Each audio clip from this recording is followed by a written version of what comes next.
Okay, I'm sure you all remember seeing the white piece on the front that hung out here blocking the radiator.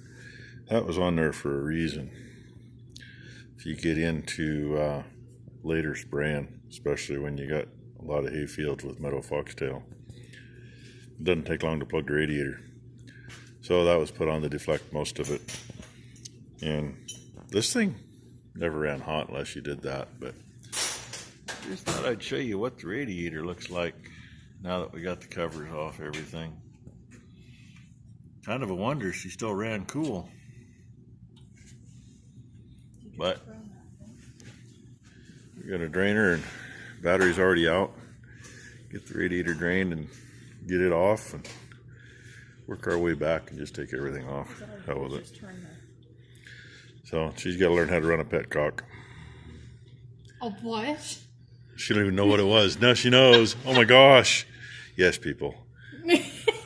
Oh, that valve right there on the radiator is the same as what they are on an air tank on a truck. It's a petcock. Well, good thing none of the boys are in here, huh? Radiator's out. A bunch of extra stuff's cut off. Steering pump's out of the way. And when she was taking the old bracket that used to hold the jack shaft that ran back for the pump, she got this out. Right there. Broke the housing out. I just got this one out with the 3/4 inch impact. So now we take the frickin' pump off. Not what I wanted to do. Hopefully we don't screw the gasket up coming off, because I want to try to find a gasket.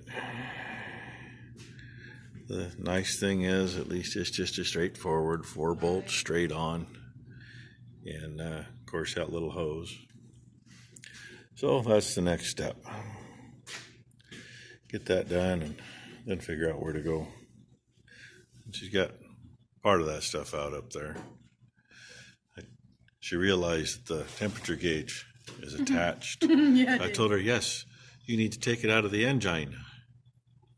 So, yay, this is where we're at the moment. I might just put the damn plugs away too. Just making more work. Oh well. Well, there it is. Actually ended up having to drill the bolt part way out. I really didn't get it drilled too far.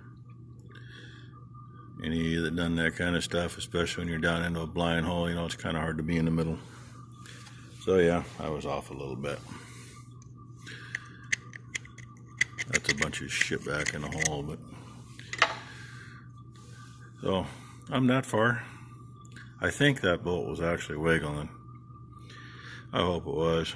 We're going to see if it'll finish wiggling.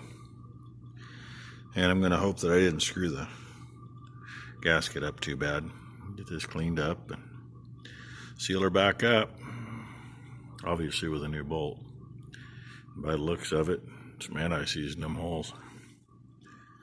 So anyway, yes, we have replaced that before.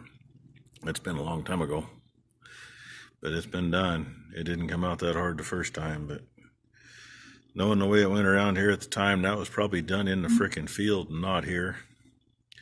And we probably still had water running out of it when we slapped it back together.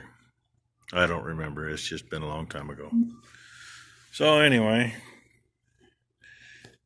grab me a pair of ice grips and see if that's loose. I hope it is. Make it a whole lot easier. Okay, it's out. Holes are cleaned up. Surface is cleaned up. That hole there was full of crap. It's almost a little low, but I kind of wonder if this one isn't supposed to be the alternator bracket. It was piggybacked on the other one, I think. And say the other one also had the mount that ran the jack shaft. I know that's what broke the bolt and broke the casting out.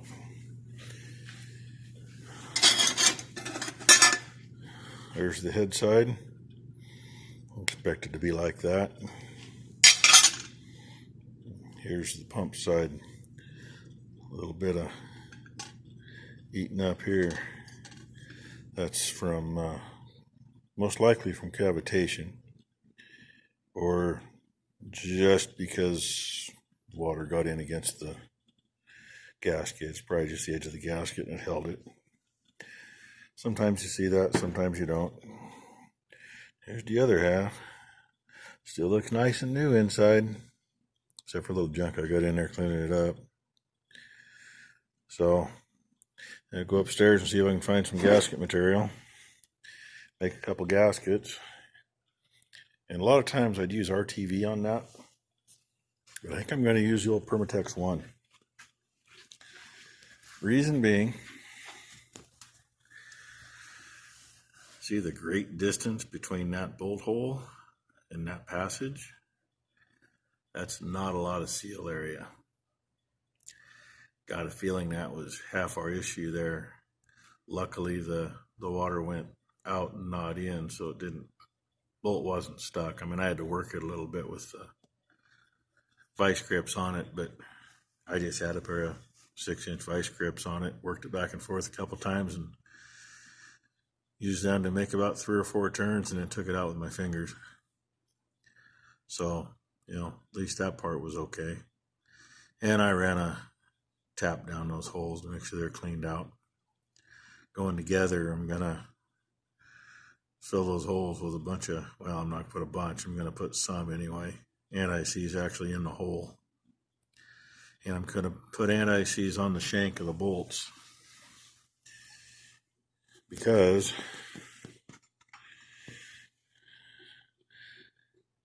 that was one of the better ones. You can see how much it was rusted inside.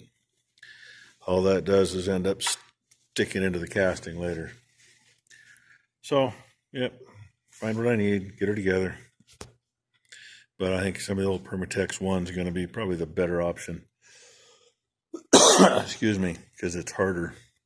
It doesn't squish out as much. And it'll stay in there better, I think. My opinion. Excuse me again. That's what I've always tried to do on valve covers. Permatex 1 on the cover side and use RTV on the head side. Technical difficulties have been overcome. All cleaned up, all put back together, sealed up nice. I did notice something though. We're not going to use engine driven fan. It's going to be electric fans. So throw the pulley back on with no fan. But then I noticed our pulley alignment's off a wee bit. Obviously been that way for a while. I'm probably going to pull it back off in the morning. Check it other directions and see. It may only be off on this side, who knows. Yeah, it could be just the way the frickin' pump mounts up. Probably stick washers underneath the pulley and line her up a little better. Do it now while it's easy. Kind of hard to do it when it's on the floor. Hopefully tomorrow, get this thing apart. And only other thing I haven't done yet, it's kind of a pain in the butt once it's together, but put this little bugger back on. It's not hard, it's good. It was put on when the pump was. That end looks kind of cruddy just because it's had oil poured on it. So clean it up, put a little sealer, clamp her on there tight, be good for another 30 years. That's the plan anyway. Carburetor's kind of more or less sealed up so we can actually clean it this time. And I think everything's sealed up so we can clean it. Just got to get to the point and get it out of here. And go from there. Just keep finding more and more pieces. Bucket's getting fuller. Number one didn't finish getting the switches and gauges out, but she was good enough to break 2 switches doing it. These were cheap junk switches anyway. The only reason we used them was, well, they were cheap. And they got the lighted switch so you knew it was on. So I'll finish getting that off and finish getting the tack out tomorrow. And then I think if it's not raining, roll her out and cut a few cab mount bolts and get the cab out of the way. Still got to do something with the fuel lines and get the tank off. It's about 1/3 full, so, and don't really want to make a big mess in here with the gas. So that's the end of my Monday. Hope you all had a good day.